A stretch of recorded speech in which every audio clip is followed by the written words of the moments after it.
नमस्कार बागवान भाइयों, वीनू ठाकुर के पेज पर आपका बहुत बहुत स्वागत है। आज हम बात करेंगे उस काले सोने के बारे में जो हर पशुपालक किसान के पास उपलब्ध है। गाय का गोबर सेब के पेड़ों के लिए सबसे अच्छा जैविक खाद है।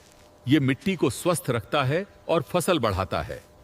क्या आप जानते हैं कि इसका सही इस्तेमाल आपके सेब के पेड़ों की किस्मत बदल सकता है? जी हाँ, मैं बात कर रहा हूँ गाय के गोबर की खाद की।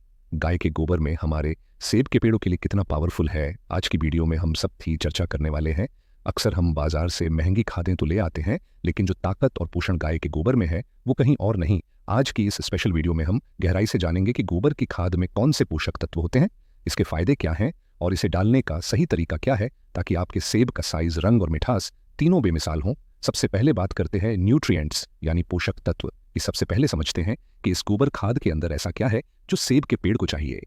गाय के गोबर में मुख्य रूप से 3 बड़े तत्व एनपीके और कई सूक्ष्म पोषक तत्व होते हैं। नाइट्रोजन लगभग 0.5%, यह पेड़ की वृद्धि और पत्तियों के हरे रंग के लिए जरूरी है। फास्फोरस लगभग 0.2%, यह जड़ों के विकास और फूलों को झड़ने से रोकने में मदद करता है। पोटेशियम लगभग 0.9%, यह सेब के साइज, चमक और मिठास के लिए सबसे महत्वपूर्ण है। सूक्ष्म पोषक तत्व, इसमें कैल्शियम, मैग्नीशियम, सल्फर, आयरन और मैंगनीज भी कम मात्रा में होते हैं जो पेड़ की रोग प्रतिरोधक क्षमता बढ़ाते हैं। जरूरी बात ये आंकड़े ताजे गोबर के बजाय वेल डिकम्पोज्ड अच्छी तरह सड़ी हुई खाद के हैं। अगर हम बात करें, गाय के गोबर के अंदर 22 से 24 तरह के न्यूट्रिएंट होते हैं बागवान भाइयों, चाहे मैक्रोन्यूट्रिएंट हो या फिर माइक्रोमीटर, जैसे nitrogen, phosphorus, potash, magnesium, manganese, copper, iron, molybdenum and cobalt 24 में से केवल 17 बैलेंस न्यूट्रिएंट की आवश्यकता पेड़ों को होती है। अगर इन 9 में से कोई भी न्यूट्रिएंट्स कम होता है तो पौधा उसकी डिफिशियंसी दिखाता है।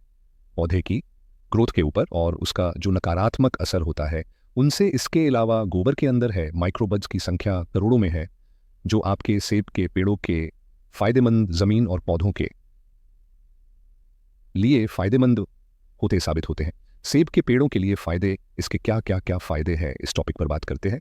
किसान भाइयों, इसके फायदे सिर्फ पोषण तक सीमित नहीं है। मिट्टी की संरचना, सॉइल टेक्सचर। गोबर की खाद मिट्टी को भुरभुरा बनाती है। अगर आपकी मिट्टी सख्त है तो यह उसे नरम करेगी ताकि जड़ें दूर तक फैल सकें। नमी बनाए रखना, वाटर होल्डिंग कैपेसिटी।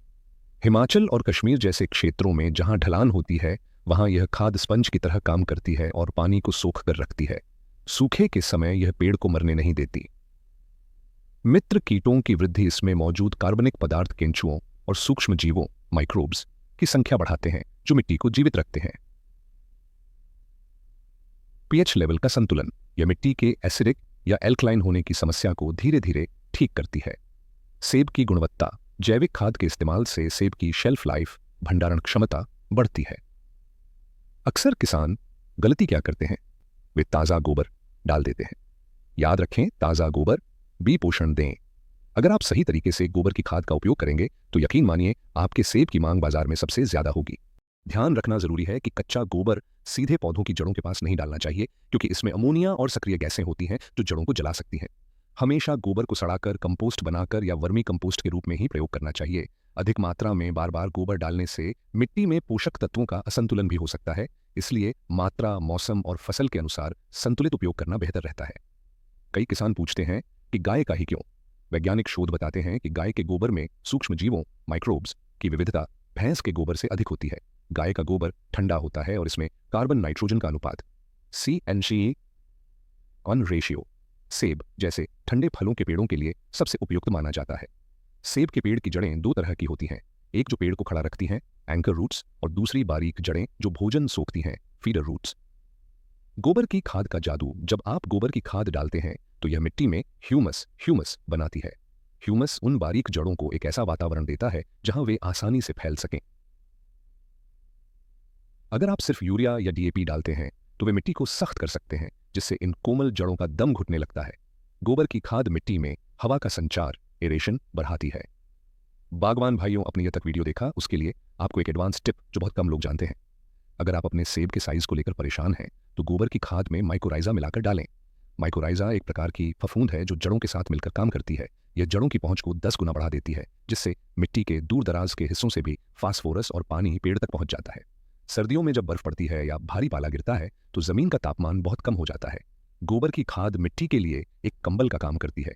यह जमीन के अंदर थोड़ी गर्मी बनाए रखती है, जिससे पेड़ की जड़ें पूरी तरह सुप्त डेड नहीं होती और वसंत ऋतु स्प्रिंग आते ही पेड़ तेजी से नई कोपलें निकालता है। किसान भाइयों, गोबर की खाद सिर्फ खाना नहीं है, यह करोड़ों सूक्ष्म जीवों का घर है। जब हम रासायनिक खाद केमिकल फर्टिलाइजर डालते हैं तो वह मिट्टी को बेजान बना देती है, लेकिन गोबर की खाद डालने से मिट्टी में राइजोबैक्टीरिया पनपते हैं। ये बैक्टीरिया हवा से नाइट्रोजन सोखकर जड़ों को देते हैं। प्रो टिप, अगर आप गोबर की खाद डालने के साथ साथ थोड़ा गुड़ का पानी छिड़क दें तो ये बैक्टीरिया 10 गुना तेजी से बढ़ते हैं।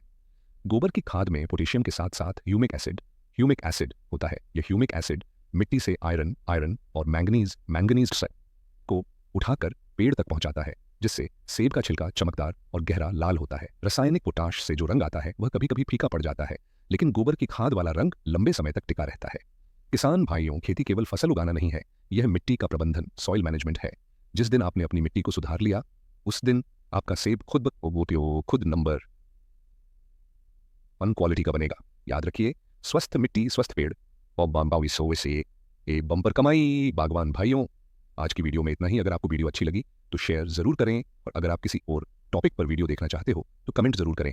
हम उस टॉपिक पर वीडियो बनाने का पूरा प्रयास करेंगे। मिलते हैं फिर किसी टॉपिक के साथ, तब तक के लिए जय जवान जय किसान,